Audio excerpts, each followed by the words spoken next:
আমার অন্তর থেকে একত্রে নমস্কার। প্রত্যেককে অন্তর থেকে একত্রে নমস্কার। শোনা যাচ্ছে সকলে? না শোনা গেলে এখানে সামনে জায়গা রয়েছে, পুরো একদম সামনে যেখানে দাঁড়িয়ে শিক্ষা দিচ্ছিল, এখানে মোটামুটি এখনো তিনজন বসতে পারবে। সুবিধা ধন্যবাদ। শুনতে পাচ্ছি সকলে? কারণ ঈশ্বর আমাদের কাছে এখানে উপস্থিত করেছে তার কিছু বিষয়বস্তু শোনাবার জন্য। বিষয় কি আর বস্তুত্ব কি বোঝা যাচ্ছে? পরমেশ্বর ধন্যবাদ যে ঈশ্বর আজকে এখানে আমাদের উপস্থিত করেছে, উপস্থিত করে তার সাক্ষ্যকে শুনিয়ে গেছে। কি শুনিয়ে গেছে? সাক্ষ্য। আমরা যাতে সেই সাক্ষ্যকে কি করতে পারি? শুনে বিশ্বাস করতে পারি। আমাদের মধ্যে ততক্ষণ পর্যন্ত ঈশ্বরের আশীর্বাদ অ্যাক্টিভ হবে না যতক্ষণ পর্যন্ত আমরা ঈশ্বরের বিষয়ে কিছু শুনে সেই জিনিসটাকে বিশ্বাস না করি। বিশ্বাস করা স্বাভাবিক। একজন অন্যের বিষয়ে প্রচার করছে এমন নয়, সে নিজের বিষয়ে বলছে যে আমার জীবনে যিশুর নামের মহিমা এটা হয়েছে, যিশুর নাম আমার জীবনে এই এত বড় কাজ করেছে। হালেলুয়া। ভালো করে শুনবো, আবার শুনবো। যিশুর নাম আমার জীবনে এই এত বড় কাজ করেছে। এই পর্বটার নাম কি দেওয়া হয়েছে? সাক্ষী। এটা একটা ঈশ্বরের পর্ব, প্রথম চরণ, প্রথম ধাপ, যাতে তুমি বিশ্বাসকে ধরতে পারো, যাতে তুমি ঈশ্বরের বিশ্বাসকে কি করতে পারো? ধরতে পারো। কারণ ঈশ্বর তুমি যাতে বিশ্বাস্ত হও সেই জন্য তোমাকে আজকে এখানে এনেছে। আর তুমি এখানে এসে কি শুনলে? একজন কি বললো যে 4 জন মিলে তাকে এখানে এনেছিল চ্যাংতলা করে, তাকে শুয়ে রেখেছিল, চ্যাংতলা হয়ে পড়েছিল, সে প্যারালাইজড অবস্থা পড়েছিল, 4 জন এখানে নিয়ে আসছিল। সে ব্যক্তি আজকে নিজে আসে, নিজে হেঁটে আসে, সাইকেলে করে আসে, সে আজকে এখানে এসেছে এবং সে তার আগের 6 মাস আগে বা 1 বছর আগের অতীতের কথা বলছে যে ঈশ্বর আমার জীবনে কি করেছে? এটা ঈশ্বর আমার জীবনে এটা কি করেছে? হ্যাঁ, বোঝা যাচ্ছে? আর ঈশ্বর আমাদের সকলের জীবনে এমন কিছু কি করতে থাকে? করতে থাকে। ঈশ্বর আমাদের সকলের জীবনে এমন কিছু করতে থাকে, প্রত্যেকটা সময়, প্রত্যেকটা মুহূর্তে করতে থাকে। তুমি দেখো, একজন দিদি হয়তো 1 সপ্তাহ বা 2 সপ্তাহ আগে থেকে ছেলে সাইকেল নিয়ে কি বলছিল, একটা বড় দুর্ঘটনার শিকার হয়ে যাচ্ছিল। বড় একটা দুর্ঘটনার কি হয়ে যাচ্ছিল? শিকার হয়ে যাচ্ছিল। কিন্তু সেই জায়গা থেকে তাকে কে বাঁচিয়েছে? কে বাঁচিয়েছে? ঈশ্বর। সেই জায়গা থেকে ঈশ্বর। পরমেশ্বর পিতা ধন্যবাদ, সেই জায়গা থেকে তাকে কে বাঁচিয়েছে? হালেলুয়া। কারণ ঈশ্বর তাকে ওই দুর্ঘটনা থেকে কেন বাঁচিয়েছে? কারণ সে প্রভু যিশুর নামকে চেনে এবং সেই সময় তার জিহ্বার মধ্যে প্রভু যিশুর নাম। এই যেমন আমাদের দেশের একটা এই কিছু মানে ক্ষণিক আগে কালকেরই বিষয়, একটা অনেক বড় দুর্ঘটনা ঘটে গেছে। এখানে একটা সিআরপিএফ এর গাড়ি পাল্টি খেয়ে যায়, তাতে এরকম অনেক সিআরপিএফ শেষ হয়ে যায়। এবং পরমেশ্বর পিতার ধন্যবাদ যে আরো এরকম বিশ্বস্ত তুমি রাস্তাঘাটে এখানে সেখানে চারিদিকে দেখতে পাবে যে এরকম একটার পর একটা দুর্ঘটনা ঘটতে চলেছে, আর সেগুলো সাংবাদিক নিউজ করতে চলেছে। কিন্তু আজকে সেই দুর্ঘটনা থেকে রক্ষা করতে থাকে, দুর্ঘটনা থেকে আমাকে বাঁচাবে কে? কে বাঁচাবে? ঈশ্বর আমাকে দুর্ঘটনা থেকে বাঁচাবে। বুঝা যাচ্ছে? ঈশ্বর আমাকে দুর্ঘটনা থেকে বাঁচাবে। কারণ ঈশ্বর আমার দায়িত্ব নিয়েছে। ঈশ্বর কি নিয়েছে? আমার দায়িত্ব নিয়েছে। আমাকে রক্ষা করার দায়িত্ব নিয়েছে, আমাকে সুস্থ করার দায়িত্ব নিয়েছে, আমাকে অনন্ত জীবন দেওয়ার দায়িত্ব নিয়েছে। আর এই দায়িত্বকে বহন করাটা এত সোজা ছিল না। এই দায়িত্বকে বহন করাটা এত সস্তা ছিল না। এই দায়িত্বকে বহন করার জন্য জীবন্ত ঈশ্বর রক্ত মাংসের অবতারিত রূপে পৃথিবীতে কুশকে বহন করে নিয়ে গেছে। তাই আজকে সে আমাদের সকলের দায়িত্ব বহন করবে। হালেলুয়া। আমরা কারা? ঈশ্বরের সন্তান। ঈশ্বরের সন্তান আজকে হয়েছে, আগে কারা ছিলাম? জগৎ তো প্রথম থেকেই ছিলাম, কিন্তু প্রভুকে পাওয়ার পরে কি ছিলাম? পাওয়ার আগে কি ছিলাম? পাপী ছিলাম। প্রভুকে পাওয়ার আগে কি ছিলাম? পাপী ছিলাম। আর প্রভু আসার পরে তাকে পাওয়ার পর পবিত্র পথে চলতে শিখলাম, পবিত্র বলতে শিখলাম, অধর্ম অকর্ম থেকে সরে এলাম, মন্দতা দুষ্টতা থেকে নিজেকে রক্ষা করলাম। তাই না? কেন? কার উদ্দেশ্যে? প্রভু যিশুর উদ্দেশ্যে। আর যিশু এটাই বলেন, প্রভু যিশু পৃথিবীতে সুসমাচার প্রচার করেন ঈশ্বরের মানুষের কাছে। চলো এরকম সুসমাচারের বচনে যাব। যে ওই বচনকে জানে এবং যে ওই বচনকে জানে কত কত রয়েছে, সে খুলে পড়তে আরম্ভ করে দেবে। মন ফিরাও, স্বর্গরাজ্য সন্নিকট। যে জানে বচন কত কত রয়েছে, সে উঠে পড়তে আরম্ভ করে দেবে। পড়ুন। परमेश्वर धन्यवाद, যিশু ধন্যবাদ। মতি 4:17 সে অবধি যিশু প্রচার করতে লাগলেন ও আরোগ্য করতে লাগলেন, বলিতে লাগলেন, মন ফিরাও, কেননা স্বর্গরাজ্য সন্নিকট হইল। এর যদি আগে কিছুটা আগে পড়বো না, বিষয়টা বলছি। ব্যবস্থাপনায় মানুষ নিজেকে কি করত? শুদ্ধ করত, কিন্তু পাপকে দূর করতে পারতো না। আর একটা মানুষের পাপকে ক্ষমা করার মতো এই পৃথিবীতে কারো সামর্থ্য ছিল না। বুঝে যাচ্ছে? কারণ প্রত্যেকজন এসেছে, পড়েছে, পাপে মরেছে। শুধু অনলি ওয়ান, একজন এসেছে। অনলি ওয়ান, একজন এসেছে, যে এসে মানুষকে কি বলে গেছে? মন ফেরাও, স্বর্গরাজ্য। আজও যদি তোমার মন জগৎ থেকে না ফেরে, তো তুমি কি মনে করো স্বর্গরাজ্যের অধিকারী হয়ে গেছো তুমি? কিন্তু আমি মনে করি আমি স্বর্গরাজ্যের অধিকারী। প্রভু আমাকে স্বর্গরাজ্য দেবার জন্য নিজের কাঁধেতে কুশ বয়ে নিয়ে গেছিলেন। প্রভু আমাকে স্বর্গসুখ দেবার জন্য এই পৃথিবীর রক্ত মাংসের মানুষের কাছে এসে যতনা ভোগ করেছিলেন। প্রভু আমাকে আনন্দ খুশিতে রাখার জন্য নিজেকে দুঃখের রাস্তার উপর দিয়ে, পীড়ার উপর দিয়ে নিয়ে গেছে। দয়াবান প্রভু, গৌরববান প্রভু। আমি তার নামকে পেয়েছি, আমি ধন্য। আমি তার নামকে পেয়েছি, আমি ধন্য।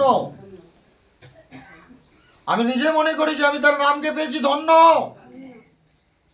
অনেক মূর্খ, অনেক নির্বোধ নামকে পাওয়ার পরও ছেড়ে দেয়। কিসের কারণে? ভয়ের কারণে। কিসের কারণে? ভয়ের কারণে। এবার ভয় মানুষ কাদিকে দেখে পায়? বন্ধুকে? হ্যাঁ, বন্ধুকে দেখে ভয় পায়? বাড়ির পরিবারকে দেখে ভয় পায়? কাকে দেখে ভয় পায়? হ্যাঁ, শত্রুকে দেখে। শত্রু কে? শয়তান। শয়তান কে? শয়তান হচ্ছে ধন্যবাদ। আমি একটা খারাপ কাজ করব, এর পেছনের প্রলোভন উক্তির কার? আমি কোনো দিকে খারাপ দৃষ্টিতে তাকাবো, এর পেছনের প্রলোভনের উক্তি কার? এই পৃথিবীতে একটা ভাইরাস এসেছিল যাতে বহু মানুষ বাঁচতে পারেনি, এখন একটা এসেছে হালকা চলছে, এরপরে ভারী ধরনের কিছু আসবে। প্রলোভন কার? তাহলে ভাইরাস মানুষের শত্রু, জ্বর সর্দি কাশি রোগ মানুষের শত্রু, ব্যাধি বেদনা মানুষের শত্রু, দুঃখ কষ্ট মানুষের শত্রু। আর এই সমস্ত শত্রুর মূল থেকে রয়েছে শয়তান। যখন এই সমস্ত শত্রুকে তোমার মুখের সামনে তো পাঠিয়ে দেবার পরও,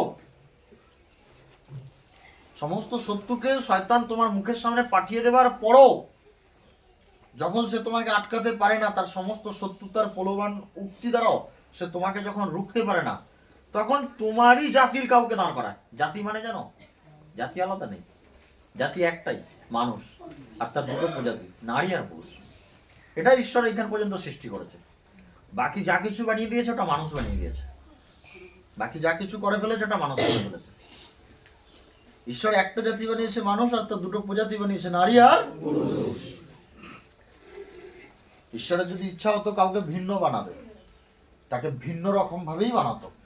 যেমন ঈশ্বরের ইচ্ছা হয়েছিল যে আমি পুরুষের থেকে নারীকে ভিন্ন বানাবো, বানিয়েছে ভিন্ন।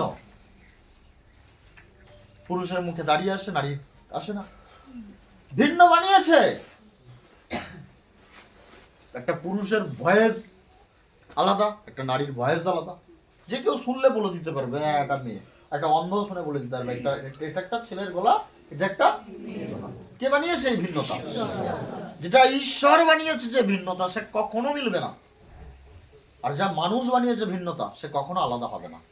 ঈশ্বর একটা জাতি সৃষ্টি করেছে মানুষ, আর তার দুটো প্রজাতি সৃষ্টি করেছে নারী আর পুরুষ। তো এই জায়গা থেকে আমাদের ব্রেন থেকে, হৃদয় থেকে, মন মস্তিষ্ক থেকে এটাকে সরিয়ে দেবো যে যিশু কোনো ধর্ম। যিশু ধার্মিকতার আলো, যিশু ধার্মিকতার আলো। মৃত্যুর ছাওয়া থেকে তখনই মানুষ জীবিত ফিরে আসতে পারে, মৃত্যুর অন্ধকার থেকে তখনই মানুষ জীবন্ত অবস্থায় বেরিয়ে আসতে পারে, যখন সেই ধার্মিকতার আলোকে গ্রহণ করতে পারে। যিশু হচ্ছে ধার্মিকতার আলো, যাতে তুমি অন্ধকারে হারিয়ে না যাও, মৃত্যুর দেশে হারিয়ে না যাও, নরকের মধ্যে পড়ে না যাও, পাপের মধ্যে ধ্বংস না হয়ে যাও, ঝগড়া অশান্তির মধ্যে পৃথিবীতে তুমি কষ্ট দুঃখ যত যাতনা না ভোগ করো। যিশু হচ্ছে ধার্মিকতার আলো, যিশু হচ্ছে ধার্মিকতার আলো। আর সেই ধার্মিকতার আলো তোমাকে উপদেশ দিয়ে গেছে, মন ফেরাও, স্বর্গরাজ্য বলছে পাপ থেকে মন ফেরাও, পাপের প্রতি থেকে মন ফিরাও, ফিরিয়ে আমি যা বলি তার পথে চলো।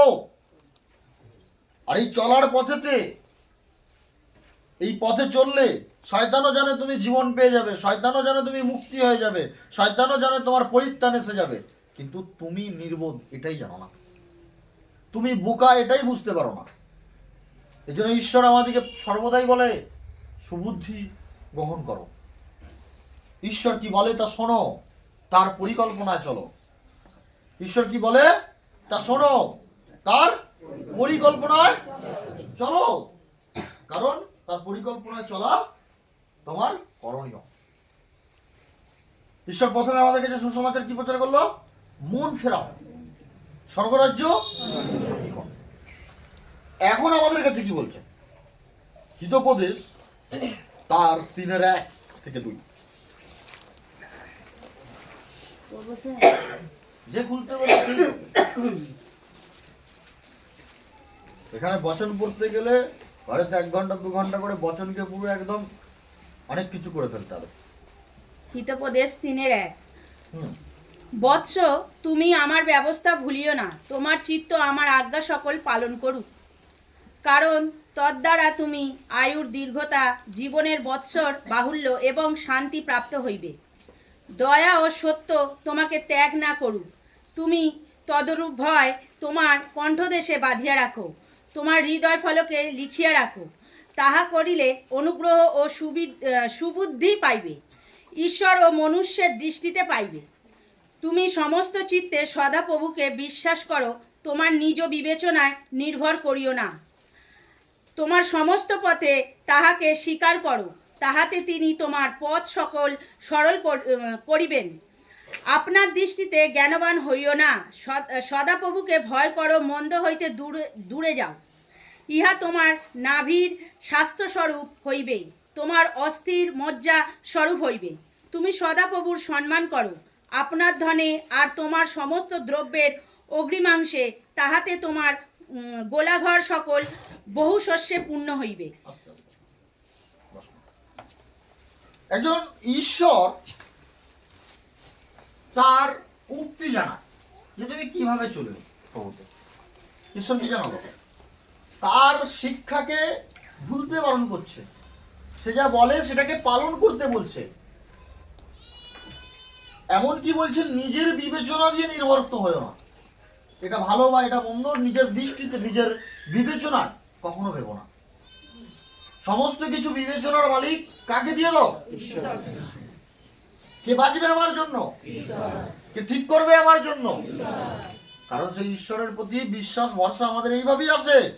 আজ একজন বললো সে দুর্ঘটনা থেকে তাকে রক্ষা করেছে ঈশ্বর, কালকে তার বড় জিনিস যেটা ভালো হবে কি মন্দ হবে সেই পথ দেখাবে তাকে কে? কিন্তু মানুষ নিজের বিবেচনা হারিয়ে যায়, নিজের দৃষ্টিতে জ্ঞানবান হয়ে যায়, মানুষ বুঝতেই পারে না,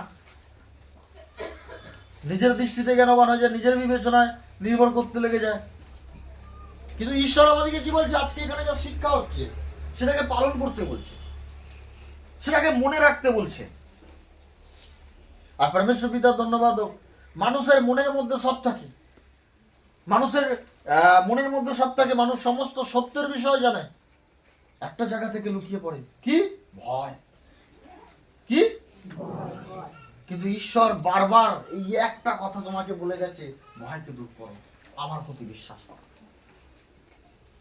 ঈশ্বর তোমাদেরকে একটা কথা বলে গেছে, বারবার বলে গেছে, তুমি ভয়কে দূর করো, আমার প্রতি কি করো? বিশ্বাস করো। তুমি যদি বচনকে না গ্রহণ করতে পারো, সেই বচনে যদি তুমি বিশ্বাস না রাখতে পারো, তুমি যদি মুখের কাছে কান দিয়েও বচন শুনে নাও, তাহলে তুমি সেই বচনকে কাজ করতে পারবে না। তুমি দূর থেকে শুনেছো, কেউ সাক্ষ্য দিয়েছে, তুমি মনে করো ঈশ্বর যদি ওকে দাঁড় করায় আমাকেও দাঁড় করাবে। তুমি শুনেছো কেউ দশমাক্সের দ্বারা কারোর স্বামীর জীবনে উন্নতি এসেছে, কাজ এসেছে, তুমি দশমাক্স শুরু করো। তুমি এটা মনে করো, ঈশ্বর যদি আজকে ওর গোলা ঘরে শস্য ভান্ডায় ভরিয়ে দেয়, কাল আমার গোলা ঘরে শস্য ভান্ডায় ভরিয়ে দেবে। কারণ ও যদি অগ্রিম মাংসের দ্বারা, ঈশ্বর বলে জানো না যে তুমি অগ্রিম মাংসে এগিয়ে যাও, দশমাক্স হয়েছে। অনেকে বলে আমি প্রভুতে আগাতে চাই, কিন্তু আমি পয়সার জন্য, আর্থিক অভাবের জন্য পিছিয়ে যাচ্ছি। অনেকে আবার এরকমও রয়েছে, আর্থিক অভাবের জন্য পিছিয়ে যাচ্ছে, দশমাক্স করছে, কিন্তু এখন আর্থিক অভাবের সেই উন্নতির জায়গায় যেতে পারছে না। কেন?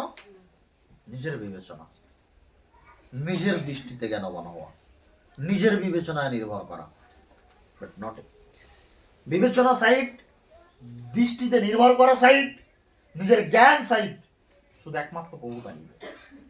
আমি ছোটবেলা থেকে চেষ্টা তো করলাম নিজেকে এই জায়গায় দাঁড় করাবার জন্য, পেরেছি। এবার আমি ওখানে দাঁড়াবো কি না দাঁড়াবো, এই বিষয়টা আমার প্রভু করবে। আর এর জন্য আমার প্রভু যেটা আমাকে করতে বলে আমি সেটা করব। এর জন্য আমাকে প্রভু বলে তুমি নিজের বিবেচনায় নির্ভর করো না, নিজের দৃষ্টিতে জ্ঞানবান হও না। এর জন্য প্রভু আমাকে বলে তুমি আমার শিক্ষাকে মনে রাখো, আমার শিক্ষাকে পালন করো, আমার বচনকে যা শোনো সে বচনের আদেশকে পালন করো। আর সে তোমাদেরকে আজকে এটাও বলছে যে তুমি ভয় করো না।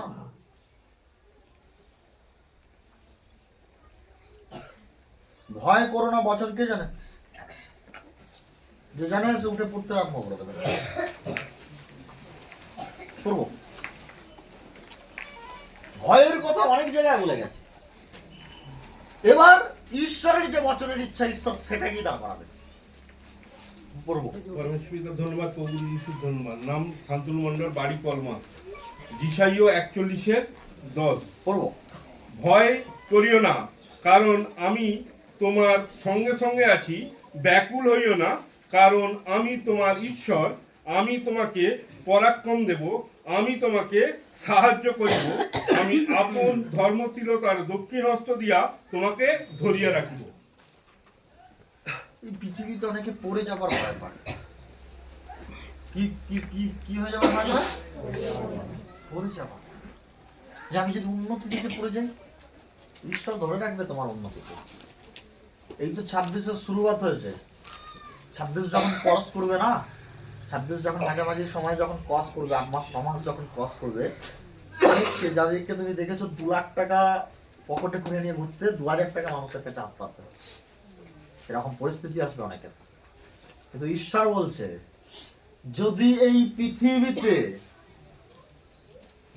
এই পৃথিবীতে মঙ্গল থাকে, একমাত্র আমার বিশ্বাসীর উপরে থাকবে, কারণ আমি মঙ্গলের ছায়া স্বরূপ হয়ে তাদের সর্বোপরি উপরে থাকবো।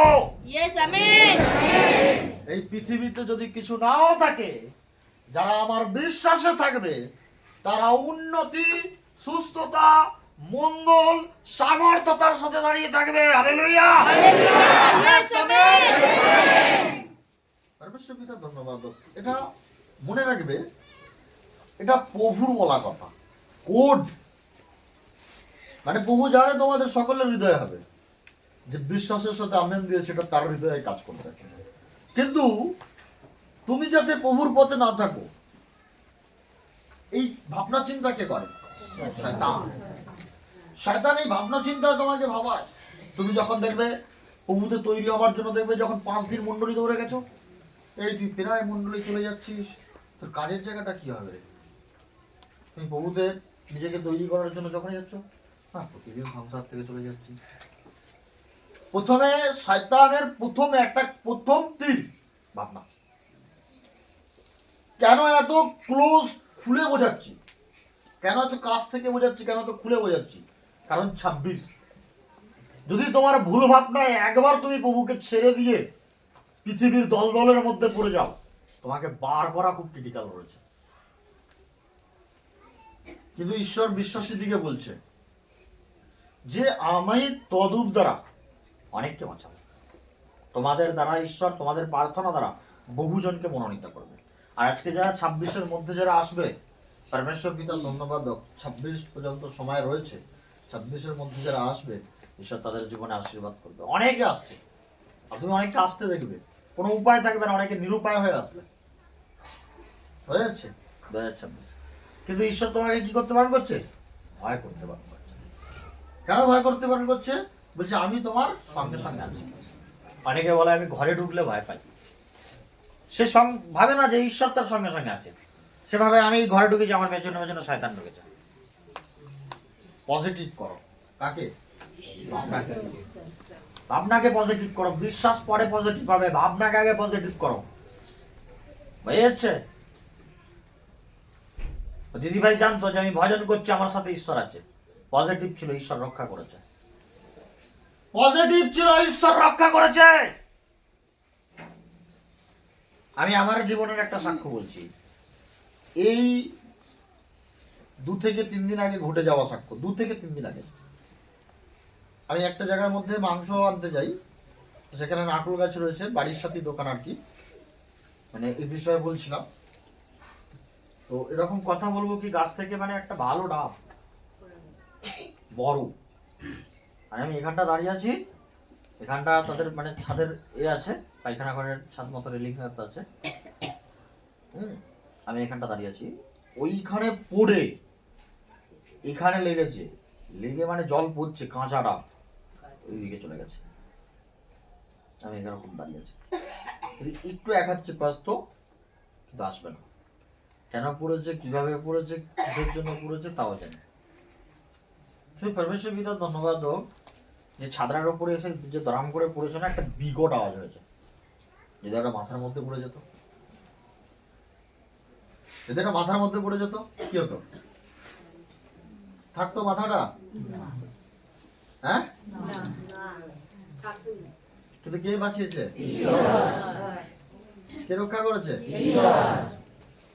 শয়তানের তো কাজই ওটা, ক্ষতি করার চেষ্টা করে। রক্ষা কে করবে? বাঁচাবে কে? কারণ আমি মনে করি আমি যেখানে যেখানে যাই, আমার ঈশ্বর সেখানে সেখানে সাথে সাথে যায়। আমি যেখানে যেখানে যাই, আমার ঈশ্বর সেখানে আমার সাথে সাথে যায়। বোঝা যাচ্ছে? বুঝতে পারছো? আর সেই প্রভু বলে, ঈশ্বর বলে, ভয় করো না, আমি তোমার সঙ্গে সঙ্গে রয়েছি। অনেকে ভয় করে, কিরকম ভয় করে? যে আমার পেছনে মনে কেউ তন্ত্রমন্ত্র করছে, আমার পেছনে যে মনে হয় কেউ, ওরা মনে হয় আমার বাড়িতে এই করে দিয়েছে, ওরা মনে হয় আমার বাড়িতে এই করে দিয়েছে। পরমেশ্বর পিতা ধন্যবাদ হোক। এটা অনেকটা কুসংস্কারের ভাবনা। যিশুর নাম এমন সামর্থ্য, যিশুর নামের এমন পাওয়ারিটি রয়েছে, যিশু তোমাকে এমন বানিয়েছে। আমি মনে করি আমার ঈশ্বর সাথে সাথে রয়েছে। আমি যে জায়গা দিয়ে চলে যাব না, ধরো কেউ তন্তমন্ত করছে, আমি যদি সেখানে গিয়ে পৌঁছে যাই, আমি এমনি হয়তো গেলাম তার বাড়ির সামনে দিয়ে, তার মুখ চোখ আলাদা রকম হয়ে যাবে। কারণ আমি ওইখান দিয়ে যখনই যাব, তার পোষা শয়তান ওখানে আর থাকবে না। যদি চেন দিয়েও বেঁধে রাখে, সে ছিঁড়ে ছুটতে পথ পাবে না। ঈশ্বর তোমার চরণ তলে তোমাকে এই সামর্থ্য তার সাথে দাঁড় করিয়েছে। আমেন। পরমেশ্বর পিতার ধন্যবাদ। তুমি তন্ত্রমন্ত্রকে ভয় পাবে? কি তন্ত্রমন্ত্র, কি ব্ল্যাক ম্যাজিক, বোঝা যাচ্ছে? তুমি জ্বলন্ত, জ্বালামুখী, তুমি প্রভুর বাক্য দ্বারা, তুমি প্রভুর বচন দ্বারা জীবন্ত এক জ্যোতি। তুমি যাওয়ার সাথে সাথে অন্ধকার মুছে যাবে। হতে পারে তুমি যাওয়ার পর থেকেই সে ব্ল্যাক ম্যাজিক ছেড়ে দেবে। হতে পারে তুমি তার বাড়ির সম্মুখ থেকে যখনই যাবে, সেই দিন থেকে তার সেই মন্ত্র, সমস্ত জাদুটনা সমাপ্ত। কারণ তোমার মধ্যে ঈশ্বর এরকম কি দিয়েছে? পাওয়ারিটি দিয়েছে, সামর্থ্য দিয়েছে। তাহলে তুমি আর ভয় পাবে যে আমার কেউ ব্ল্যাক ম্যাজিক করছে, কি করছে না করছে? ঈশ্বর তোমার চরণের নিচে এতটা পবিত্র অগ্নি দ্বারা তোমার চরণ পদ্ম স্পর্শ করে যে তুমি যাওয়ার পরে শয়তান সেই পথের দিকে পর্যন্ত তাকাতে পারে না। আর তুমি ভয় পাও শয়তান তোমাকে তাকিয়ে নেবে? তুমি ভয় পাও কেউ জাদুটনা করে, তন্ত্রমন্ত্র করে তোমার ক্ষতি করে দেবে? আরে তুমি যে রাস্তা দিয়ে যাবে, সেই রাস্তার দিকে তাকাবার মতো সে ক্ষমতা রাখে না। কিন্তু শয়তান তোমাকে কি করে? ভাবনা দেয়, নেগেটিভ ভাবনা দেয়, যাতে তুমি দুর্বল হয়ে যাও। কারণ শয়তান জানে তুমি সতেজ আছো বচনে। শয়তান জানে তুমি এই মণ্ডলী থেকে বেরিয়েছো, টাটকা গরম লোহার মতো হয়ে রয়েছো। শয়তান জানে তোমাকে নরম করার ভাবনায়, তোমাকে দুর্বিধার ভাবনায় শয়তান খেলে, যাতে তুমি দুর্বল হও, সে তোমাকে কায়দা করতে পারে। তুমি জানো না, বিশ্বাসীর একটা প্রার্থনার মধ্যে আকাশ থেকে বৃষ্টি বন্ধ হয়ে যায়। তুমি জানো না, বিশ্বাসীর প্রার্থনার মধ্যে সমুদ্র দুভাগ হয়ে যায়। তুমি জানো না, বিশ্বাসীর প্রার্থনার মধ্যে পাথর থেকে জল বেরিয়ে আসে। তুমি জানো না, বিশ্বাসীর প্রার্থনার মধ্যে সিংহের মুখ থেমে যায়। তুমি জানো না, বিশ্বাসীর প্রার্থনার মধ্যে বিশ্বাসী রাজার পদে নিযুক্ত হয়। তুমি জানো না, বিশ্বাসীর প্রার্থনার মধ্যে বিশ্বাসীর শত্রুর সঙ্গে সঙ্গে দমন হয়ে যায়। তুমি জানো না, বিশ্বাসীর প্রার্থনার জ্বর কতটা। ঈশ্বর বলে, ভয় করো না, সাহস করো, কারণ সেই ঈশ্বর তোমার সঙ্গে সঙ্গে আছে। ব্যাকুল হয়েও না, স্থির থাকো, কারণ সে তোমার সাহায্যকর্তা, সে তোমার উদ্ধারকর্তা, সে তোমার মঙ্গলের কর্তা। তার প্রতি বিশ্বাস্ত থাকো, ভরসা থাকো, আর প্রার্থনা করতে থাকো, সে তোমাকে আশীর্বাদ করবে। কিন্তু তুমি একবার করে ব্যাকুল হয়ে যাও, জগতের জিনিস 20 বার করো, তুমি ব্যাকুল হও না। তুমি প্রার্থনা একবার থেকে 2 বার করতে গিয়ে ব্যাকুল হয়ে যাও। অধৈর্য হয়েও না, ধৈর্য ধরো, স্থির হও, ব্যাকুল হয়েও না, কারণ প্রভুর প্রার্থনা তোমার জীবনে কাজ করবে। এই 2026 তোমার আশীর্বাদের সাল, 2026 তোমার আশীর্বাদের বর্ষ। প্রত্যেকটা প্রভুর প্রার্থনা তোমার লাইফে কাজ করবে। তুমি এখনো পর্যন্ত যা অন্তরে ভেবে প্রার্থনা করছো, যা যাত্রা করছো, এক্ষুনি এই মুহূর্তের মধ্যে প্রভুর বাক্য দ্বারা তোমার জীবনে তা আশীর্বাদ হয়ে গেছে। জীবন্ত মহান প্রভু যীশু খ্রিস্টের নাম থেকে চেয়েছি, আমেন। পরমেশ্বর পিতার ধন্যবাদ হোক। তাহলে তন্ত্রমন্ত্রের ভয় আমাদের জীবনে নেই, থাকবে? তন্ত্রমন্ত্র আমাদের কাছে হেরে গেল, ব্যাধি আমাদের কাছে হেরে গেল, কোনো ভাইরাস আমাদেরকে ছুতে পারবে না, পারবে? আসতে পারবে না, গায়ের কাছে আসতে পারবে না। আমার প্রোটেক্টর কে? আমার রক্ষা কবচ কে? আমার ঢাল কে? তুমি ঈশ্বরকে কম ভাবো? অনেকে বলে আমি পাপ করেছি, লোকে জানতে পারেনি। আরে কে জানতে পারেনি? লোকে জানতে মাটি কার? ঈশ্বর জানে। অনেকে বলে আমি পাপ করেছি, লোকে জানতে পারেনি, কেউ বুঝতে পারেনি, জানতে পারেনি। আমার পাপ ধরা হয়নি। পৃথিবীর মাটি কার? তার উপর থেকে আমি চলাফেরা করি। আরে আকাশ কার? সেই আমাকে ছেড়ে রেখেছে। কোথায় লুকাবো আমি তার কাছ থেকে? সে আমার পাপকে দেখছে, দেখছে না? দেখছে না? আজকে বিশ্বাসের বিপক্ষে অনেকে করছে, পাপ করছে, বিশাল। কিন্তু সর্বশক্তিমান ঈশ্বর সেই সময়টুকু দেয় যাতে কেউ নিজেকে কি করুক, পরিবর্তন করুক। আর যাতে তুমি এই সময় পাও, যাতে তুমি এই জায়গাতে নিজেকে দাঁড় করাতে পারো, তার জন্য সে নিজেকে পৃথিবীতে দিয়েছে এবং তোমার আমার পাপের জন্য ক্রুশ বহন করে নিয়ে গেছে। তাই আজকে তুমি তার নাম থেকে সুস্থ, আমি তার নাম থেকে সুস্থ, আরো যারা আসছে তারা সুস্থ। তারা অনেকে যারা অর্থের অভাবে এসেছে তারা উন্নতিতে, কেউ ডাক্তারখানা থেকে, কেউ ডাক্তার হাল ছেড়ে দিয়েছিল সেই জায়গা থেকে বেঁচেছে, কেউ মৃত বলে ঘোষণা হয়ে গেছিল তাকে সেই জায়গা থেকে বাঁচিয়েছে। কে বাঁচিয়েছে? ঈশ্বর। ঈশ্বর আমাদেরকে এত কিছু জায়গা থেকে রক্ষা করে, কিন্তু আমাদের চোখের সামনে আমরা বিরক্ত হয়ে যাই তখন, ব্যাকুল হয়ে যাই তখন, যখন চোখের সামনে মনুষ্যের মধ্যে শয়তানকে দাঁড় করিয়ে রাখে। মানে একজন মনুষ্যের আকার শয়তানের কথা বলছে, তো এই কেন মন্ডলী যাবে? একজন মনুষ্যের আকার শয়তানের কথা বলছে, মন্ডলী গেলে ধরবো, ওকে বলবো, ওকে মারবো। ভয় করো না। ঈশ্বর বলছে ধন্য তারা যারা আমার নামে নিন্দাতাড়িত হয়, তাদের জন্য অনেক পুরস্কার রয়েছে। বুঝে যাচ্ছে? তুমি ভয় করো না। তুমি যেরকম ভাইরাসকে ভয় পাবে না, কোনো শয়তানের প্রলোভনের শত্রুতাকে ভয় পাবে না, হৃদয়কে দুর্বল করবে না। তুমি তোমার সম্মুখে যদি 100 লোকও দাঁড়িয়ে কখনো তোমার বিপক্ষে প্রলোভন করে, তুমি তাদের ওই প্রলোভনকে শোনো, ভয় করো না, বরঞ্চ সাহস করো। ঈশ্বর তোমার সঙ্গে রয়েছে, ওই 100 জনের জোট থাকবে না। তোমার সম্মুখী হয়তো তাদেরকে আর খুঁজে পাবে না। তোমার পথ সত্যমুক্ত হবে, তোমার মণ্ডলী সত্যমুক্ত হবে, তোমার জীবন সত্যমুক্ত হবে, তোমার পরিবার সত্যমুক্ত হবে। তুমি সত্য মুক্তের নামে প্রভু যিশুর একজন বিশ্বাসী রূপে চিহ্নিত হবে। হালেলুয়া। পরমেশ্বর পিতা ধন্যবাদ হোক, কারণ এটা আমি বলি না, এটা কে বলে? ঈশ্বর বলে। আর ঈশ্বর একবার দাউদের কাছ দিয়ে বলাচ্ছিল। ঈশ্বর একবার কার কাছ থেকে বলাচ্ছিল? দাউদের কাছ থেকে বলাচ্ছিল। ঈশ্বর দাউদের কাছ থেকে বলাচ্ছিল। গীত সংহিতা তার 109:5 থেকে পড়ব। গীত সংহিতা 109:5 থেকে পড়ব।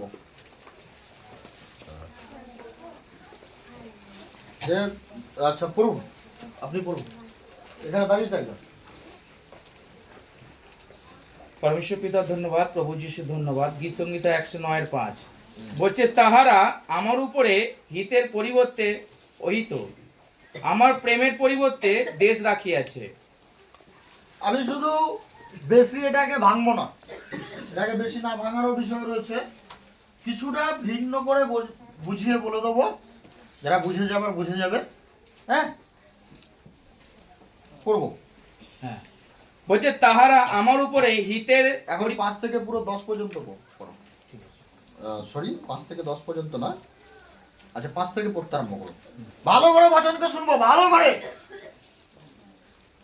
বলছে তাহারা আমার উপরে হিতের পরিবর্তে অহিত, আমার প্রেমের পরিবর্তে দেশ রাখিয়াছে। আস্তে আস্তে আস্তে আস্তে।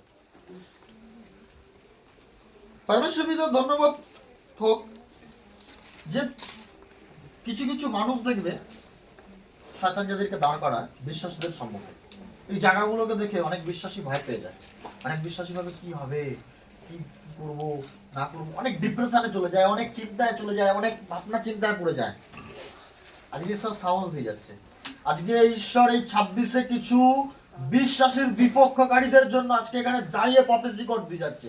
আজকে এখানে দাঁড়িয়ে বিশ্বাসীদের জন্য, বিশ্বাসের বিপক্ষকারীদের জন্য, কিছু বিশ্বাসীদের বিপক্ষকারীদের জন্য মানে নিষ্ক্রিয়ার একটা ঝড়, একটা হাওয়া খুঁজে পাবে না। আমি কিছুদিন আগে বলছিলাম, মশার মতো, মাছির মতো যারা যারা লুকিয়েছিল তাদেরকে খোঁজা হবে। আরশোলার যেরকম লুকিয়ে পড়ে তাদেরকে খোঁজা হবে, আর কালো হিট দ্বারা কি করা হবে? ঈশ্বরের প্রার্থনা, ঈশ্বরের বিশ্বাসী, ঈশ্বরের আশীর্বাদ কোনা কোনা কালো হিটের মতো পড়বে। কতজন শুনেছিল? এটা প্রফেসি হয়েছিল। আর পরমেশ্বর পিতার ধন্যবাদ হোক, তুমি দেখবে যারা মণ্ডলীর বিপক্ষে, যারা এতদিন মনিমন অন্তরতম, হ্যাঁ বলবো এই করবো, এই করে নেবো, সেই করে নেবো, তারা আজকে ফেলাস এসেছে।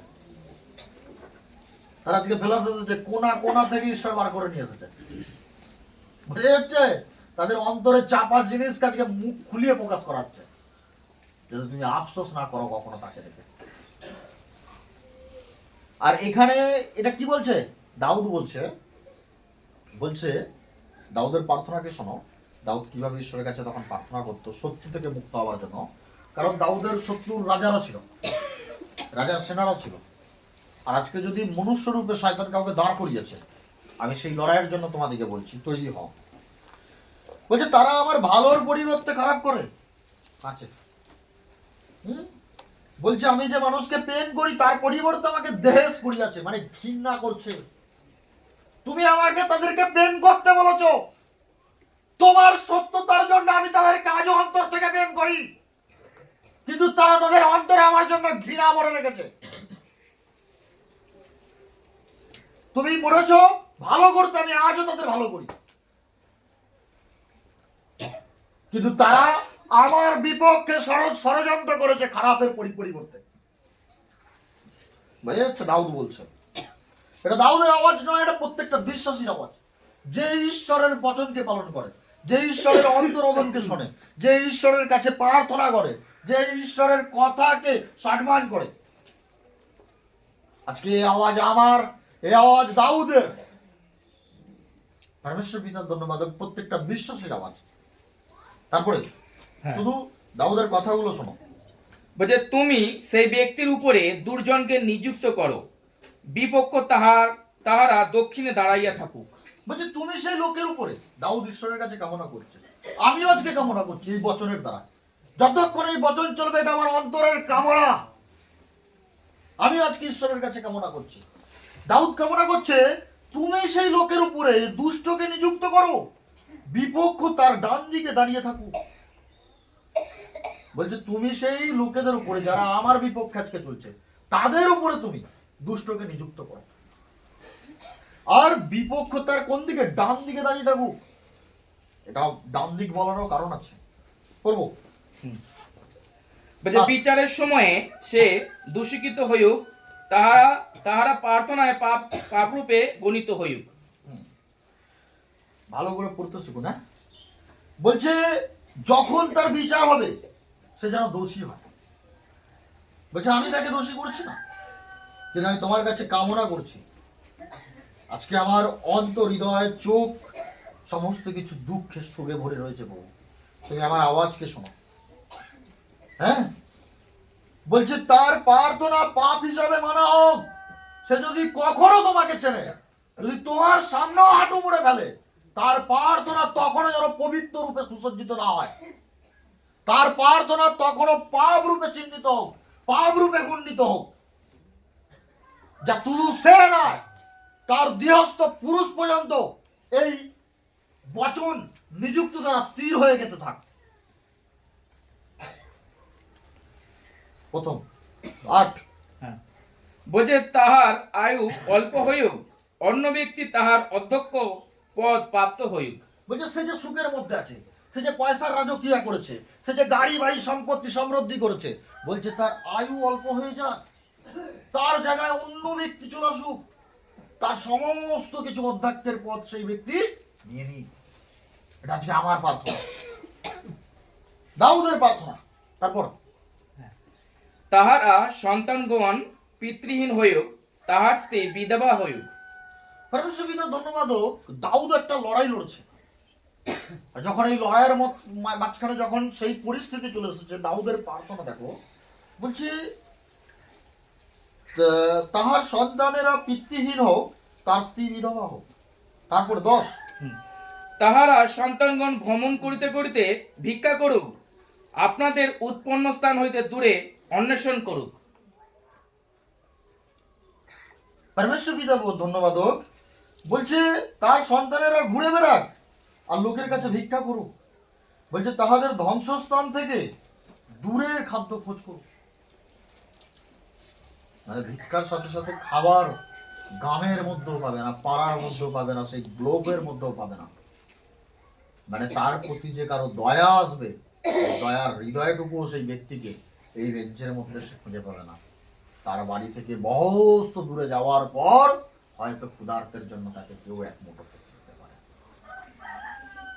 বুঝে যাচ্ছে? তারপরে পড়বো 11 বলছে মহাজন তাহার সর্বস্ব আটক করুক, অপর লোকেরা তাহার সম্পদ লুট করুক।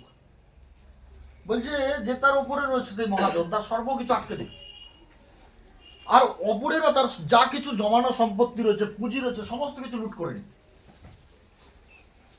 তারপর 12 বলছে তাহার প্রতি কৃপা করে এমন কেহ না থাকুক, তাহার আর্তনাদ সন্তানদের প্রতি কেউ অনুগ্রহ না করুক। বলছে তার উপরে দয়া করবে এমন কেউ না থাকুক, তার আর্তনাদ শুনবে এমন কেউ না থাকুক, তার সন্তানদের উপরে করুণা করবে এমন কেউ না থাকুক। মানে যখন এই পরিস্থিতি আসবে এরকম কেউ তার আশপাশেও না থাকুক। বুঝতে পারছো? Hit point. এটা একটা প্রার্থনা দাউদের।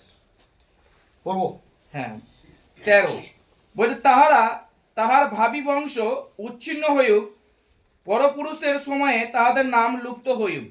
বলছে তাদের যে বংশ আজকে সেই পিড়ি পর্যন্ত, সেই মানুষ পর্যন্ত মানে সেই মানুষ পর্যন্তই সমৃদ্ধ থাকবে। সে লুপ্ত হওয়ার পর তার বংশ লুপ্ত হয়ে যাবে, এবং তার বংশের নাম কেউ মনে রাখবে না। তার বংশ কোন জায়গায় ছিল, তাদের নাম কি ছিল, তাদের টাইটেল কি ছিল, সমস্ত কিছু কেউ খুঁজেও পাবে না। তারপরে 14 তাহার পিতৃগণের অধর্ম সদাপ্রভু স্মরণে থাকুক, তাহার মাতার পাপ লুপ্ত না হইউক। বলছে তাহাদের পূর্বপুরুষের পাপ সকলের স্মরণে থাকুক, এবং তার মায়েরও পাপ লুপ্ত না হোক, মানে হারিয়ে না যাক, মুছে না যাক, যেন লোক পরবর্তী সময় পর্যন্ত বলতে থাকে। তারপরে 15 বলছে সে সকল সর্বদা সদাপ্রভুর সাক্ষাতে থাকুক, যেন তিনি পৃথিবী হইতে তাহাদের স্থিতি লোপ করেন। বলছে সে সমস্ত কিছু সদাপ্রভুর সাক্ষাতে থাকুক। এটা কার ইচ্ছা? দাউদের ইচ্ছা, সর্বক্ষণ, মানে সমস্ত সময়। আর সে যেন সেই পৃথিবী থেকে এটাকে, মানে এই বিষয়টাকে, এই ব্যাপারটাকে যে এইরকম শত্রুতা করে তা পুরো বংশ পিড়িকে লুপ্ত করে দেয়। বুঝতে পারছে? এটা একটা দাউদ তার প্রার্থনা করে, দাউদের একটা প্রার্থনা। তারপরে 16 বলছে কেননা সে দয়া করিবার বিষয়ে মনে করিত না, কিন্তু তাড়না করিত দুঃখ ও দরিদ্র ব্যক্তিকে। ও বলছে সে যখন কারো দয়া ভাবেনি, তবু কারো দয়া যেন কেউ কখনো না ভাবে। বুঝে যাচ্ছে? সে দুঃখ দরিদ্র ব্যক্তিকে কি করতো? তাড়না করতো, ভগ্নাকন্ত লোকের দিকে কি করতো? বধ করিয়া থাকতো। পরমেশ্বর পিতা ধন্যবাদ হোক, সে নরম মানুষ, যারা নিরীহ, ক্ষমতা খুব কম রয়েছে বা লোকবল কম রয়েছে, সে সেই রকম মানুষকে খুঁজে খুঁজে মারত। আর তুমি তাদেরকে সমস্ত সময় খুঁজে খুঁজে মারবে, প্রত্যেকটা মুহূর্তে পথে পথে তারা মরতে থাকবে। বুঝেছে? ঈশ্বর পাওয়ার, ফুল সাপোর্টার পাওয়ার। তুমি ভয় করছো তোমার শত্রুর জন্য, আজকে তোমাকে কে আটকে দিয়েছে, কাল তোমার বিপক্ষে কে ষড়যন্ত্র করছে। দাউদের এত বড় ষড়যন্ত্র সব প্রার্থনাকে শুনলে, দাউদের প্রার্থনা শুনে কি বলা হলো? থাকবে কিছু? হ্যাঁ, আমি যদি মনে করি তার শরীর তো দূরের কথা, তার নামের শেষটুকু মুছে মুছে ফেলবো আমি। বুঝে যাচ্ছে? এটা দাউদ বলছিল তখন। আর যদি কেউ এরকম পথে হাঁটে, তার ফল, তার রেজাল্ট এটাই থাকবে, এটাই থাকবে, এর ঊর্ধ্বে আর কিছু থাকবে না। বুঝে যাচ্ছে? আর পরমেশ্বর পিতার ধন্যবাদ হোক, আমি এখানে পর্যন্ত পড়ছি, ওখানে আরো অনেক লেখা রয়েছে, সময় অনেকটা চলে গেছে। হ্যাঁ, পরমেশ্বর পিতার ধন্যবাদ হোক। কিন্তু এটা অভিশাপ নয়। তুমি যখন 17 পড়বে, 17 কি বলছে একবার পড়ে দেবো একটুখানি। বলছে সে অভিশাপ দিতে ভালোবাসিত, তাহা তাহারই প্রতি ঘটিল। আশীর্বাদ, সে মানুষকে কি করতো? অভিশাপ দিতে ভালোবাসতো, সেটা তার প্রতি ঘটলো। আমি কাউকে খারাপ দেখবো, আমি কাউকে করবো, আমি কাউকে করবো। তারপর আশীর্বাদ করিতে তাহার প্রীতি হইত না, তাহা তাহা হইতে দূরে রহিল। আশীর্বাদ হতে তার প্রীতি হলো না, সেটা হতে কারণ সে গৌরবের প্রভুকে ছিলেন, আশীর্বাদ কিভাবে পাবে? সে তো সমস্ত সময় মানুষের যদি ক্ষতি হয় তার জন্য মানুষকে শাসাতো, ভয় দেখাতো, বিদ্রুপ করতো। হ্যাঁ, ক্ষমতা হয়ে গেছে, এই করে ফেলেছে।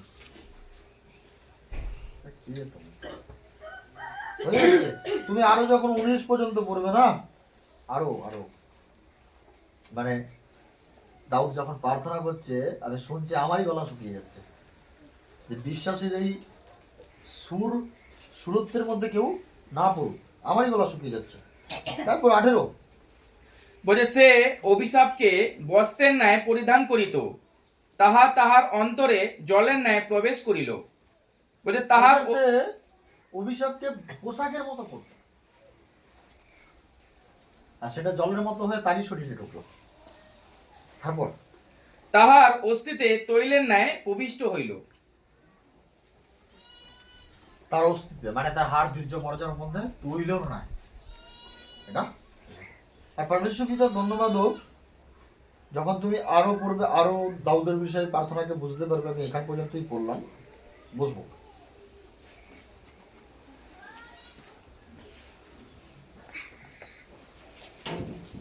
পরমেশ্বর পিতা ধন্যবাদ হোক যে ঈশ্বর আজকে এটা বলে গেল যে শত্রুকে দেখে কখনো কি করো না, ভয় করো না।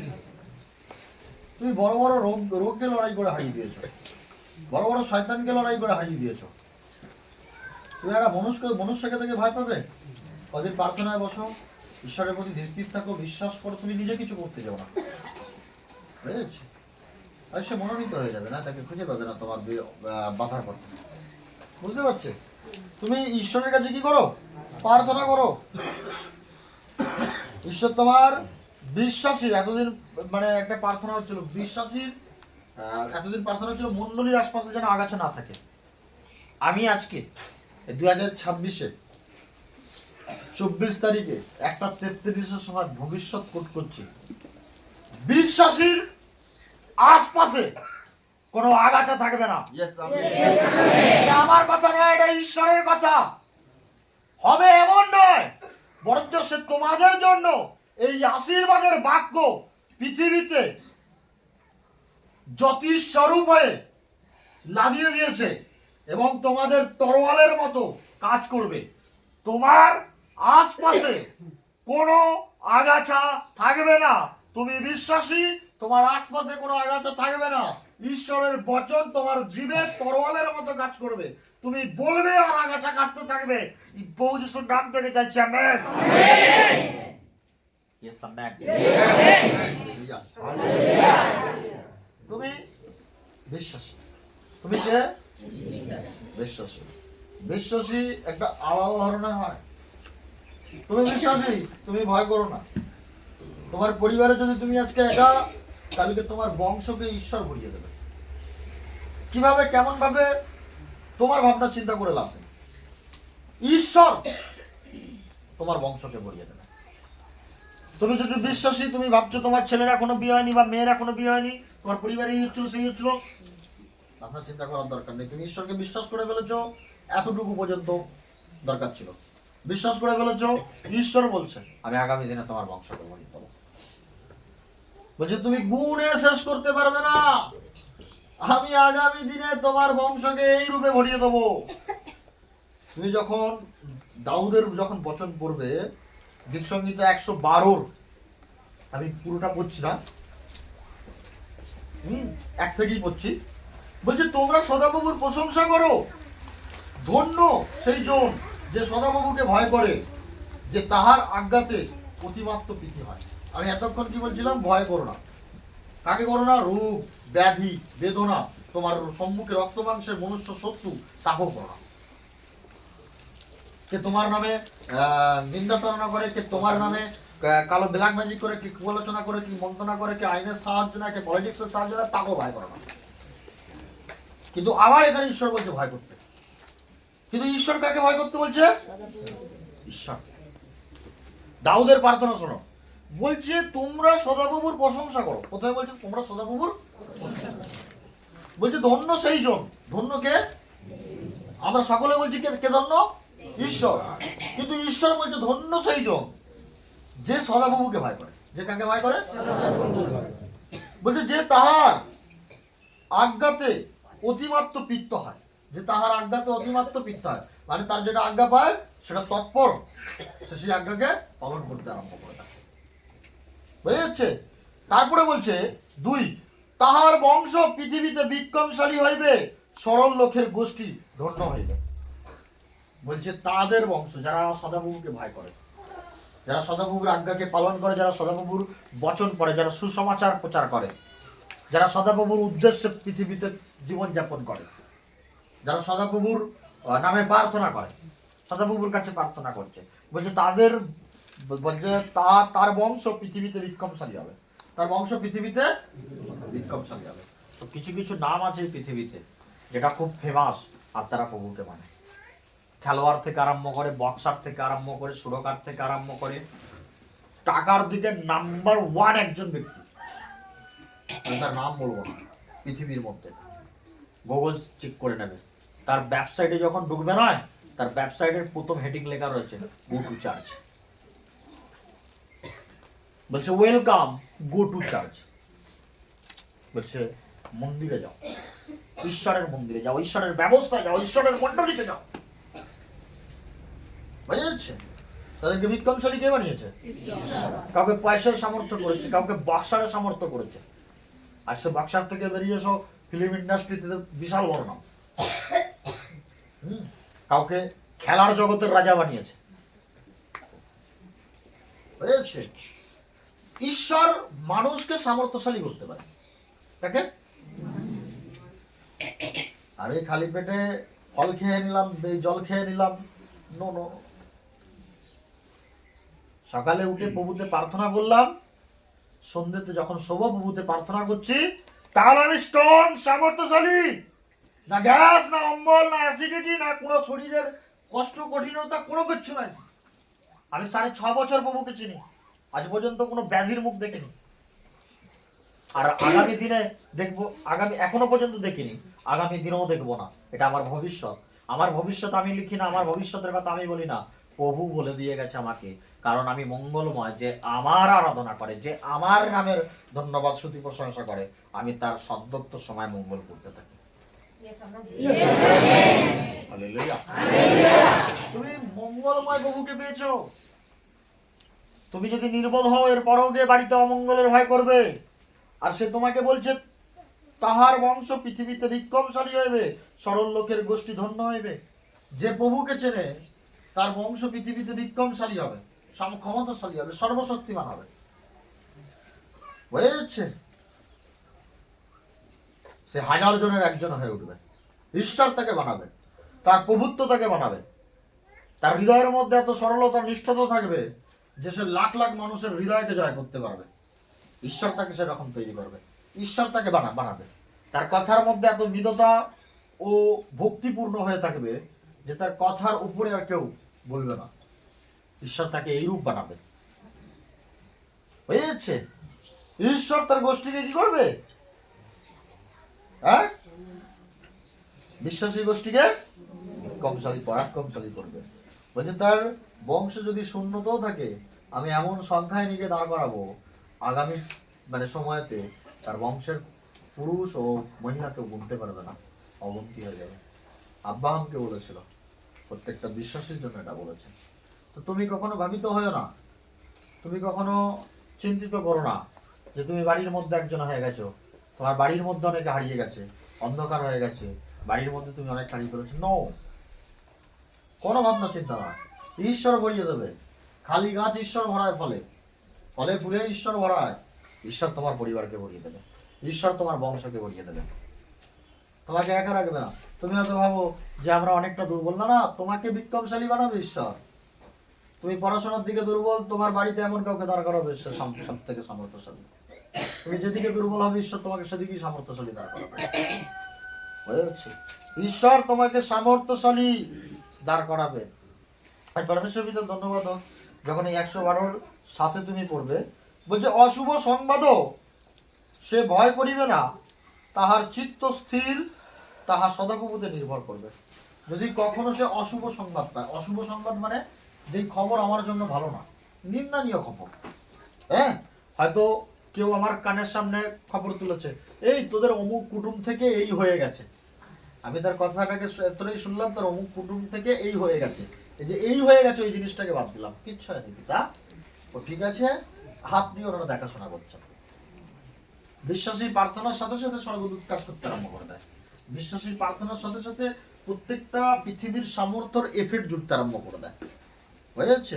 আজকে তুমি এখানে কোন অসুবিধার জন্য এসেছো, তুমি কোন কষ্টের জন্য এসেছো, তোমার ঈশ্বর জানে, তোমার প্রভু জানে। কারণ প্রভু তোমার অন্তর পড়তে পারে, প্রভু তোমার হৃদয়ে পড়তে পারে, তুমি যা অন্তরে প্রার্থনা করছো সে তাও শুনতে পারে। আর যদি সে শুনতে না পেতো, এখানে দাঁড়িয়ে একজন সাক্ষ্য দিত না যে এখানে যখন আমি প্রথমে এসেছি আমাকে 4 জন মিলে 5 জন মিলে চ্যাংতলা করে এনেছে, কারণ আমার মুখটুকু ছাড়া আর কোনো কিছু চলতো না, সে আজকে গোটা বডি সমেত এখানে দাঁড়িয়ে রয়েছে, সাইকেলে করে মন্ডলী আসছে। বুঝা যাচ্ছে? আর কেউ কেউ আছে কি আছে, পাগলার মতো হয়ে গেছিল, ব্রেন কাজ করতো না, কিন্তু ঈশ্বর তাকে আশীর্বাদ করেছে, তার ব্রেন কাজ করছে। কেউ কেউ অভাবের এমন একটা জায়গায় পড়েছিল যে সেই কখনো সে উন্নতি বা সুখ কি সেটাই দেখতে পায়নি, কিন্তু ঈশ্বর তাকে আজকে এমন আশীর্বাদ করেছে, সে মহা উন্নতির আলো দেখতে পেয়েছে। শুধু নিজের বিবেচনা থেকে বেরিয়ে আসা, নিজের নির্ভরতা থেকে বেরিয়ে আসা। কারণ তুমি যখন উন্নতির পথে আগাতে থাকবে, এই তোমার লাইফে ঈশ্বর উন্নতি দেবে, তখনই তোমার লাইফে তোমার শয়তান তোমার মনকে অ্যাটাক করে কি করবে, ঈশ্বরের প্রতি ভাবনা করিয়ে দেবে। তোমার একটা সময় মনেই হবে, তুমি মনেই ভাববে দূর থালার মন্ডলেই যাবো না, দূর থালার এটা করবোই না, দূর থালার ওখানে যাবোই না। কখনো ঈশ্বরের বাক্যের প্রতি বিরক্ত হবে না, দূর এত চাওয়ার পরে যখন পাইনি প্রার্থনায় বলবো না, না না না না, কখনো প্রার্থনার প্রতি বিরক্ত হবে না। যে জিনিসের প্রতি বিরক্ত আমাদের হওয়ার দরকারই নেই সেটা হচ্ছে ঈশ্বরের বাক্য। যে জিনিসের প্রতি আমাদের বিরক্ত হওয়ার দরকার রয়েছে সেটা হচ্ছে লালসা, সেটা হচ্ছে অন্যের প্রতি দেহে অন্যের প্রতি হিংসা। বুঝে যাচ্ছে যে আমি তো এতদিন অন্যের প্রতি হিংসা করলাম, আর করবো না, বিরক্ত লেগে গেছে, আমি প্রভুকে পেয়েছি আর করবো না। আমি এতদিন তো লালসা করলাম, নিজের করলাম, প্রভুকে পেয়েছি আর নিজের করবো না। তুমিও যা, আমিও তাই, আর অন্যজনও তাই। আমার ভাই বলে এটা আমার রক্তের, ওটা অন্যের বলে ওটা রক্তের না, না না, ঈশ্বর বলে তাকেও ভাইয়ের মতো ভালোবাসো, তাকে নিজের মতো প্রেম করো, নিজের জায়গা থেকে বিরক্ত নিয়ে নাও, তুমি বিরক্ত করে নাও যে আর নিজের না, ও যে আমার ভাইও তাই। যখন তুমি এমন হৃদয়ে পরিবর্তন হতে আরম্ভ করবে না, যখন তোমার হৃদয় এমন তৈরি হবে না, তোমার মুখের কথা অটোমেটিক্যাল কাজ করতে আরম্ভ করে দেবে। যিশু কিন্তু কাউকে হট করে গিয়ে স্পর্শ করেনি, বলেনি। যিশু শুধু বলেছে তুমি কব্বর থেকে বেরিয়ে এসো লাসা, যিশু বলেছে ঝড় এক্ষুনি থামুক, হুকুম করছি। প্রত্যেকটা মেনই বচন, বাক্য, ওয়ার্ড জিভ থেকে বেরো না, জীবকে পবিত্র করো, সামর্থ্যশালী করো। কখনো কখনো রাগ এসে যায়, গালি গলজ চলে আসে, অন্যের প্রতি ক্ষিপ্ত হয়ে যাও, তার কিছুক্ষণ মুহূর্তে সেই ভুলের জন্য প্রভুর কাছে ক্ষমা চাও, প্রার্থনা করো যে প্রভু আমি এখনো স্থির হতে পারছি না, আমি এখনো নিজেকে স্থির করতে পারছি না, আমাকে আশীর্বাদ করো, আমি যেন তোমার উত্তম সন্তান রূপে নিজেকে গড়তে পারি। জীবন কি 100 বছর? ছোট থেকে বড় হয়েছে 14 বছর, 12 বছর, 22 বছর পাপেতে কেটে গেছে, তারপরে কি? এখনকার চুরি টাকা তো লোক বলে দিয়েছে এটা দুষ্টমি, না না, দুষ্টমি নয়, এটা দুষ্ট আত্মার প্রভাব, চুরি। হ্যাঁ, পরমেশ্বর পিতার ধন্যবাদ। প্রভু যিশু যখন কখনো হিস্ট্রি পড়বে, প্রভু যিশু পৃথিবীতে এসেছে, ছল করেছে, মিথ্যা বলেছে, কারোর সাথে দুষ্কৃতি দুষ্কর্ম করেছে, শুদ্ধ পবিত্র অবস্থায় পৃথিবীতে এসেছে, আর এই শুদ্ধ পবিত্র অবস্থাতেই নিজেকে পুষে দিয়েছে। বুঝেছে? কোন প্রভু যিশুর কোন মেয়ের সাথে প্রেম ছিল, ভালোবাসা? স্বয়ং ঈশ্বর পৃথিবীতে মাংসের রূপে অবতারিত হয়েছে, আর নিজের পবিত্রতার এত সামর্থ্য ছিল যে আমাদের মতো সমস্ত পাপীর পাপকে বহন করে নিয়ে গেছে। আর সে বলে গেছে যে কেউ আমার নামকে বিশ্বাস করবে, যে কেউ আমার নামকে স্বীকার করবে, সে আর পাপের মধ্যে পড়ে থাকবে না। আর যে পাপের মধ্যে পড়ে থাকবে না, মৃত্যুও তার কাছে থাকতে পারবে না, সে মৃত্যুর ছায়া থেকে আস্তে আস্তে বেরিয়ে চলে আসবে। বচন বললো না যে তারা মহা আলোর জ্যোতি দেখতে পেল যারা মৃত্যুর দেশ ও মৃত্যুর ছায়াতে বসেছিল। আজকে যদি তুমি অসুস্থতার মধ্যে, ব্যাধির মধ্যে, কষ্টের মধ্যে, বেদনার মধ্যে, দুঃখের মধ্যে, দারিদ্রতার মধ্যে, অন্ধকারের মধ্যে পড়ে রয়েছ, তাহলে প্রভু যিশুর নাম তোমার জীবনে জ্যোতি হয়ে এসেছে, তাকে স্বীকার করো, তবেই তুমি আলোকিত হবে। তবেই তোমার জীবনে আলো করবে। অনেকে প্রভু যিশুকে এই স্বীকার করলো জ্যোতি, আবার 2 মাস পর লিভিয়ে দিল, ফু, জ্যোতি নয়, অন্ধকার। তোমার অন্ধকার আজকে যদি তুমি যিশুকে চেনে কালকে ছেড়ে দাও, এই বোকামোর ফল একদিন ভোগ করবে তুমি। কারণ এই বোকামের কারণে শয়তান তোমাকে ঘিরতে পারবে, আমি না। নিজের ভালো নিজে বুঝতে শেখো। তুমি কি কখনো তোমার বাড়ির দলিল দালানে ফেলে রাখো? তুমি কি কখনো তোমার টাকার বান্ডিলকে আলমারি থেকে নিচে ফেলে রাখো? হ্যাঁ, পৃথিবীতে যে জিনিস বাঁচিয়ে রাখবে তুমি সেই জিনিসের কদর করতে পারো। যে জিনিস তোমাকে আত্মা শরীর পৃথিবীতে, স্বর্গ পৃথিবীতে দুটোতেই বাঁচিয়ে রাখবে, সেই জিনিসের তুমি কদর করতে পারো না। বাইবেলের কদর করো, প্রার্থনার কদর করো, সে যে তোমাকে বচন দিয়েছে সেই সত্যকে স্বীকার করো, সত্যের কদর করো। বুঝেছেন? কিন্তু আজকে যে জিনিস তোমার সামনে তোমার লাইফে ইম্পর্টেন্ট হওয়ার কথা ছিল, আজকে তার থেকে পৃথিবীর বস্তু তোমার লাইফে ইম্পর্টেন্ট হয়ে গেছে। বচন তোমার লাইফের ইম্পর্টেন্ট। তুমি মনে করো যে হয়তো আমি আমার স্ত্রীকে খুশি করার জন্য লাইফের সবকিছু করলাম, ওই স্ত্রী থাকবে না, সেকেন্ড যাবে না, পরিবর্তনে যাবে। স্বামীকে খুশি করার সময়, স্বামীকে খুশি করার জন্য পরমেশ্বর পিতার ধন্যবাদ হোক, আমি ঈশ্বরের আজ্ঞা থেকে বেরিয়ে চলে না, স্বামী 1 সেকেন্ড তোমাকে বলতে লাগবে না। মানুষকে কখনো সম্পূর্ণ স্বীকৃতি রূপে মনে রাখতে পারবে না। মানুষ জাস্ট একটা রক্ত মাংস। পৃথিবীতে ভালোবাসতে একজনই পেরেছে, একজনেরই ভালোবাসা দেখেছিলাম, আর সেটা প্রভু যিশু। প্রত্যেকটা রূপেতে, প্রত্যেকটা বিষয়তে তাকে সর্বোপরি জায়গায় দাঁড় করিয়ে রাখো। তার উপরে কিছু হবে না, তার নিচে তো যা কিছু আছে হবে। যে জায়গায়, যে বিষয়তে, যে পরিস্থিতিতে যিশু চলে আসবে, সরিয়ে দাও সেই জিনিসকে সঙ্গে সঙ্গে। আমি প্রায় দেখি যে অনেক গৃহকর্তারা নিজের মন্ডলীর দিনে বাড়িতে উপস্থিত থাকে না। উল্টি গাড়িতে আজকে 6.5 বছরের গায়ে মন্ডলী হচ্ছে, এমন একটা দিন নেই যে সমিত্র স্যার উপস্থিত হতে পারেনি। আমার স্ত্রী যখন প্রেগনেন্ট ছিল, আমার মেয়ে হয়েছিল, আমি সেদিনকেও মন্ডলী এসেছিলাম, 2:12টার মধ্যে হলো এসে আমি পৌঁছেছিলাম, মন্ডলীতে বসেছিলাম। 12টার মধ্যে না হলো, 1টা-1:30টার মধ্যে হলো, আমি মন্ডলীতে এসে বসেছিলাম। আমার জীবনে একবারই যখন। গৃহকর্তা কখনো মন্ডলীকে ত্যাগ করে না। আমি তোমাকে আমন্ত্রণ করে আমার বাড়িতে নিয়ে গেলাম, তোমাকে একার মতো আমি আমার একার মতো ঘুরতে চলে গেলাম। ভালো লাগবে তোমার? ভালো লাগবে? থাকবে আমার বাড়িতে তুমি? না। তুমি প্রভুকে চাহাত বানিয়ে বানিয়ে তুমি প্রভু যাতে তোমার বাড়ির মধ্যে তার মন্ডলীর স্থান দিও না, তুমি চাহাত বানিয়ে বানিয়ে নিয়ে গেছো। মন্ডলীর দিনে তোমার অবশ্যই সেখানে উপস্থিত থাকা দরকার। ওই মন্ডলীর দিনে তোমার কোনো কাজ নেই, কোনো কারবার নেই। তাহলে যদি মন্ডলীর দিনে মনে হয় কাজ রয়েছে, কারবার রয়েছে, বা কোনো কিছু জিনিস রয়েছে, সেটাই করো। বুঝে যাচ্ছে? আর মুখে চিৎকার করো না যে আমি প্রভুকে ভালোবাসি, চোখের জল দিয়ে বলো না যে আমি প্রভুকে প্রেম করি। কারণ চোখের জল, মুখের চিৎকার মনুষ্যের হৃদয় গলাতে পারে, মন গলাতে পারে, কিন্তু সত্য আত্মার প্রতিনিধি করতে পারে না। অন্তরের মধ্যে যা চলে তা আত্মা শুনতে পায়। আমি মুখে হাজার বলতে পারি প্রভুকে প্রেম করি, কিন্তু প্রভু জানে আমি তাকে কতটা প্রেম করি। পিতর বলছিল, প্রভু আমি তোমার সাথেও নিজেকে কুশে দিয়ে দেবো।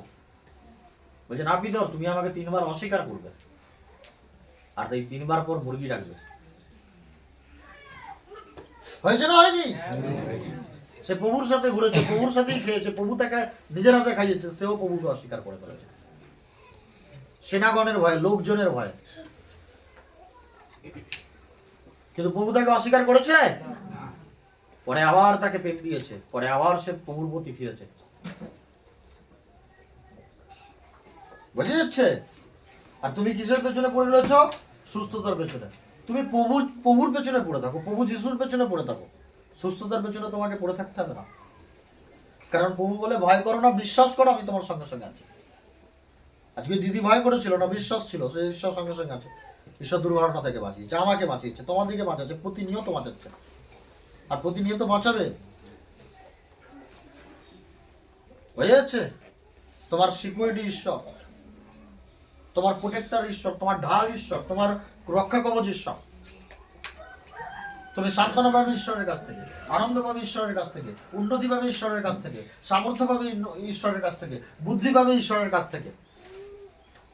কিন্তু এই জন্য সমস্ত সময় তোমাকে প্রার্থনা করতে হবে। তুমি একটা পথে চলছো, সেই পথে কোন লোকের দরকার সেই লোক পাবে ঈশ্বরের প্রার্থনা থেকে, কে তোমাকে সেই পথে সাহায্য করবে। আজকে তুমি এখানে এসেছো অসুস্থতার জন্য, যতজন এখানে অসুস্থতার জন্য এসেছে, যারা অসুস্থতার জন্য এসেছে, আমি তাদের সকলের জন্য প্রার্থনা করছি, তারা প্রভু যিশুর নামে এক্ষুনি এই মুহূর্তে সুস্থ হয়ে গেছে, তারা সুস্থ। তুমি মানো আর না মানো, ঈশ্বর বলে দিয়েছে তুমি সুস্থ। Yes, amen. তো সকলকে নমস্কার।